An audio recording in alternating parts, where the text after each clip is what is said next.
What are you doing here? So if you were killed because you uncovered an international gun smuggling ring, who would you want to solve your murder? I don't know. Skateboarders? Yeah, me too. And that's why I'm going to tell you the story Gleaming the Cube.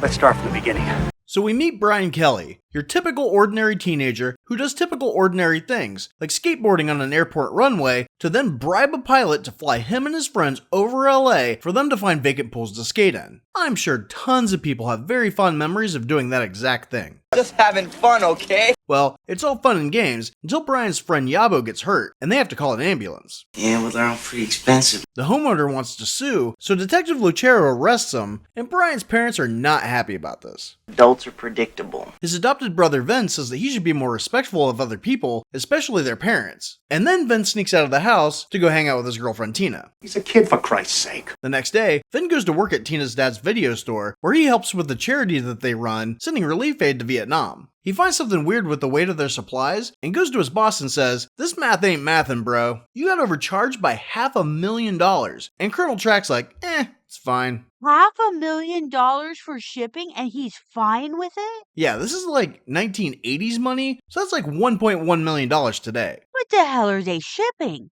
Cotton balls and band-aids. That's hippie shit. And according to their inventory, they weren't shipping that much. So Vhin says that he'll look into it further, but Colonel Track tells him to leave it alone. He then takes the math home to work on it some more because he's good at math, and not being able to figure out the problem has made him start smoking. How hard is this math problem? There's lots of numbers and equation-y thingies. Well, you see, there's something in this world called stereotypes, and that's where someone makes an often unfair or untrue belief about people with a certain characteristic. Do blondes, do they really have more fun? Some of these can be good, like black people have giant penises. Look at the size of that thing. And some of them are bad, like the Irish are alcoholics. It's not nice to make fun of a leprechaun. You're drunk. I'm not drunk. I'm Irish. But in this case, the writer went with Asians are great at math. In fact, Vin's whole personality is, I like math. Asshole. So after talking to Brian, he realizes that he might not be the one who messed up the math problem, and breaks into the medical supply company's warehouse to take a look at the shipping manifest. He gets in, thanks to a well-placed tree next to an open window in the ladies' restroom, but triggers a motion sensor that alerts the company's owner, who also moonlights as the security guard. He does that all by himself? That's amazing.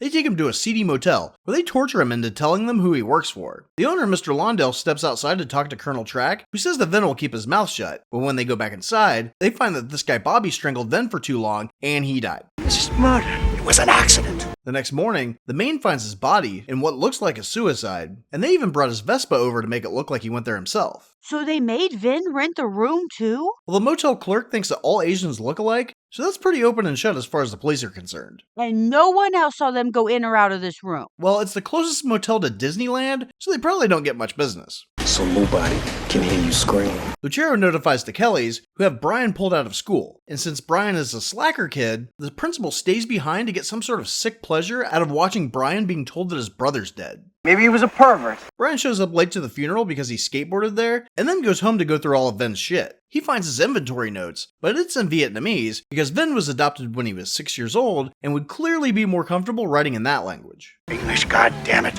Speak English. But Brian can't read it, so he goes to the Vietnamese section of town where no one else can read it either. 9/10 of the people don't grasp it, so I guess you're safe for now. Except some guys with Bobby who tell him it's a list of drugs. Drugs?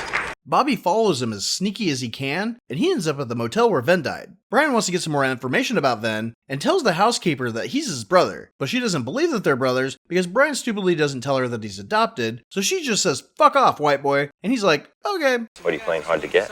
He then sees that Bobby caught up to him, and now he has to lose him, which will be hard since there would be absolutely no traffic next to Disney. They threw me out of the park for pissing on Donald Duck. But he doesn't need to, since Brian just hides between some cars. He then follows the car on his skateboard by holding a bus to where Bobby is calling someone to meet him. He then sneaks in the back, and knows that he might be in trouble since Bobby keeps weapons under his seat. This is a dumb move. Maybe you figured that out already. He eavesdrops on Bobby telling Track and Lawndale that he wants money and to flee the country, but Lawndale says no, so Bobby pulls a gun on him. And after Track kicks his arm, Lawndale wrestles with him and ends up shooting Bobby, and he dies. They're covering their tracks. Lawndale then fucks off, then Track puts Bobby's body in the trunk of Bobby's car, and then Track fucks off. So Brian gets out of the car and goes to the police. They finally get around to go to the murder site later that night, and Trek has already moved the car since these ace detectives took so long. But Lucero and his partner don't see anything, so they think Brian's just fucking with them and treat this teenager like a hostile suspect. But Brian tells Lucero that he thinks these guys had something to do with Vin's death. I don't think my brother killed himself. Brian then goes over to Yabo's house, but they go to his bedroom that's in his parents' backyard bomb shelter. He also has a pool that's been drained and turned into a skating pool, so I'm not sure why they needed to break into that one pool a few days ago. I guess we all do unexpected things sometimes, don't we? But he's just there to use a phone book that would have been available at any phone booth, or even at his own house. But he looked up where Bobby lives, so he goes to his apartment in the morning. And he knows he's in the right place, because there are kids doing martial arts by the pool, and Lucero's already inside. You think you're pretty smart, don't you? Brian sees that he's writing numbers down from Bobby's little black book, and steals them from his notepad. He calls the numbers, finds out that one of them is for the video store that Vhin used to work at. So he goes back to Lucero to tell him what he found. But Lucero says that Bobby took a flight to Bangkok last night, so Lucero thinks he's full of shit again. But then Brian gives him the inventory list, and tells him that Bobby started following him once he showed it to him. But once some office nerd tells him that it's just medical supplies, and Lucero points out that Vhin worked for the relief fund, he thinks that Brian needs to accept that his brother killed himself in a seedy Disney-adjacent motel because he couldn't figure out a math problem. It's very common. You can Google it. But Brian can't accept that, so he goes to talk to Vhin. He tells him why he misses him. I hate doing my own homework. Yeah, it's math. And he also says that Vhin was always the problem solver between the two of them, but he's dead, so his stupid ass needs to solve his murder without him. Scooby-Doo this shit! At home, he sees the only picture of Vin's girlfriend Tina, oddly with her father, and thinks that he can get to Colonel Track through her. The next morning, he asks her if they can be friends, but she says that her dad's a racist piece of shit, and won't let her talk to American boys, especially ones that look like they found their clothes in a dumpster. So he goes home to denounce all of his skaterness, and becomes the preppy kid his parents always wanted. My mother used to dress me in white shirts and hush puppies and made me carry a briefcase guaranteeing that a girl would never talk to me. But more importantly, one that Colonel Track will think is such a pussy that he would never get to bang his daughter. But even with him looking about as spicy as a mayonnaise sandwich, he still doesn't want her to go because he's white. But she's like, "Dad, that's racist." And he's like, "Oh, well in that case, go ahead, have a great time." Project movie. Apparently him putting on some khakis is enough for Tina to defy her father and agree to go to a movie with Brian. But he ends up asking her about her dad all night. You're in worse shape than I thought. Then he meets her at a fundraiser the next day to see Mr. Lawndale talking to the colonel. He finds out that he owns the medical supply company listed on the supply log that Brian still oddly carries around with him after he found that it was cotton balls and shit like that instead of drugs. But he breaks into the warehouse that night, skateboards around, and then breaks open a box to find out that they're really shipping guns, and the relief fund is just a front. He then puts on his best sweater and heads over on a nice LA night to sit by the fire with Tina. And then he breaks into her dad's office. You don't trust adults at all, do you?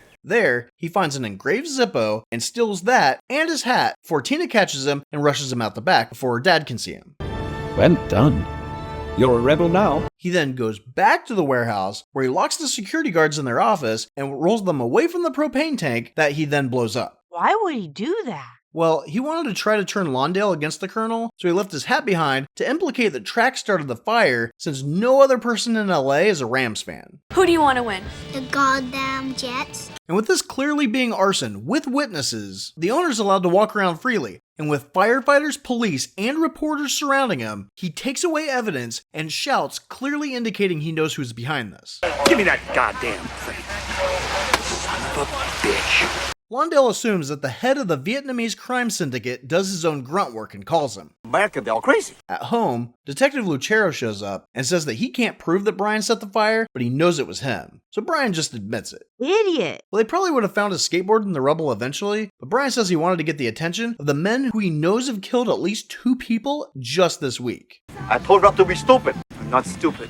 It also turns out that since Brian broke the boxes instead of just opening them, that Lawndale moved all the boxes, so now the police have no evidence against him. You gotta hear what it sounds like from where I'm standing. So Lucero says that he won't help him anymore, and fucks off. Later that night, Tina sneaks into Brian's room and tells him that her dad wanted her to stay with her uncle where it would be safe, but instead, she snuck out in the rain to tell Brian that she likes him. So Brian makes her sleep in a separate bed. I'm being an asshole. In the morning, on her way out, Tina sees her dad's lighter just sitting on his desk and asks him him to explain why he has it. Man, when did you start smoking? So when she gets home, she confronts her dad, and he confesses everything. So Track calls Lawndale to tell him that Brian's been the one snooping around. So Lawndale's like, well, as long as he hasn't told anyone else, let's just kill the little shit. But Track's like, look, we can't keep killing my daughter's boyfriends. It'll look bad, especially when they're brothers. I told you last time, it was the last time. So Track quits, but Lawndale isn't having any of it because he's drinking at like 8 a.m. and sends a motorcycle murder squad after Brian. He manages to lose him by going downhill on a skateboard, then luckily getting the attention of the police when he realizes that they're going just as fast as he is. Just started. At the police station, his dad's pissed that he was almost killed, and Lucero illegally interrogates the motorcycle guys that they caught and find out that Lawndale hired him. So instead of going after Lawndale, Lucero goes to tell Brian what they know. But thanks to Track's lighter being placed on a chessboard in his bedroom, Lucero knows where Brian went. Well, where he will be going. Because first he had to go to Yabo's bomb shelter to get a new board and devise a master plan. And while Brian heads to Track's, Yabo calls their slacker friends and wakes him up to tell him to get to Pizza Hut.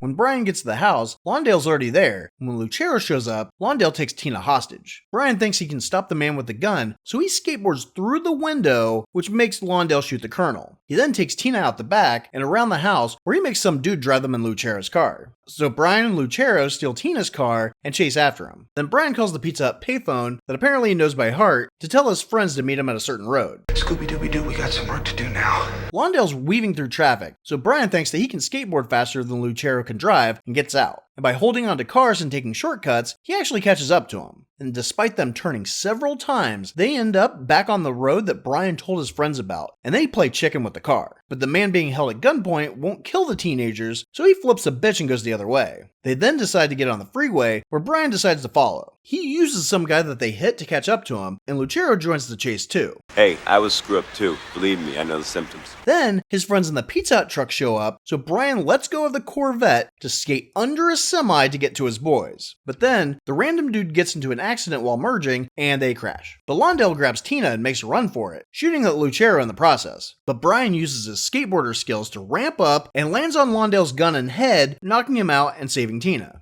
And after Brian gets out of the hospital, we find out that Track died, and Brian won not only the respect of his parents, but also Lucero, who's kind of like a big brother to him now. And of course, he's probably going to end up banging Tina too. Well, you know what they say, it's a dirty job. So nobody would have known that they were running guns if it wasn't for a couple of teenagers? No one knows anything except a kid on a skateboard. I would have gotten away with it if it weren't for you meddling kids. Goddamn kids.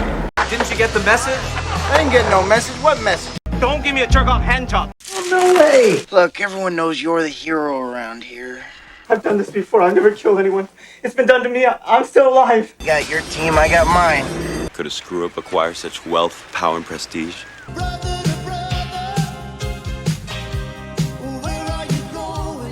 Now I want you out of here right now. Got it? Go!